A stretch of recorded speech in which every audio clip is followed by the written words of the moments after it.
Good morning guys. So ayun, marami nagtatanong kung paano mag-withdraw kay HiFami. And syempre may method ito, kailangan yung ma-unlock and ituturo ko sa inyo. So ayan, punta tayo dito kay HiFami. Ayan, dito tayo sa dashboard. So actually guys, lagi ko naman pong pinupost yung app na to at pinapakita ko naman sa inyo yung withdraw ko doon and proof. Pagka-download nyo pa lang sa app na to ay makaka-withdraw po talaga kayo ng 5.7 pesos para ma-try nyo kung legit or hindi. And sa mga nagtatanong kung paano mag-withdraw dito kay HiFami, so ito na, tap natin ang withdraw. And ayan guys, ang lalabas, so may method po dyan. Kung gusto mo mag-unli withdraw, yung sinasabi ko dun sa post ko, unli withdraw, yan ay mag-i-invite ka. So, one invite, one withdraw. So, pagka nakarami ka ng invite, so makaka-unli withdraw ka ng 5.7 pesos. Eh, kung ayaw mo naman withdrawin ng 5.7 pesos, so pwede mo siyang ipunin hanggang umabot ng 5.7. So, kapag ka nakapag 7 days ka dito, ay pwede kang mag-withdraw, ma-unlock yung ganito.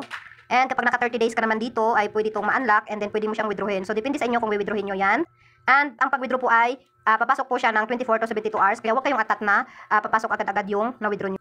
So, dito ay hindi kailangan mag-invite para makapag-withdraw ng 570. So, basta meron kang balance dito na $10 pataas, pwede na yan withdrawin.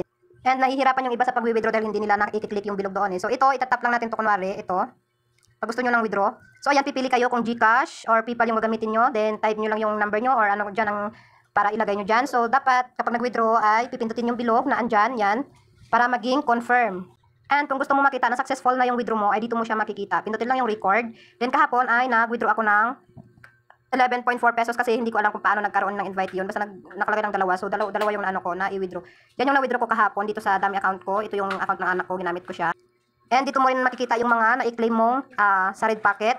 Yung ganyan, sa red packet yan. Yan yung mga na-i-claim mo. And pagka 7 days mo ay makakuha ka ng 28 pesos. So, ayun lang. Don't forget to follow me and thank you for watching.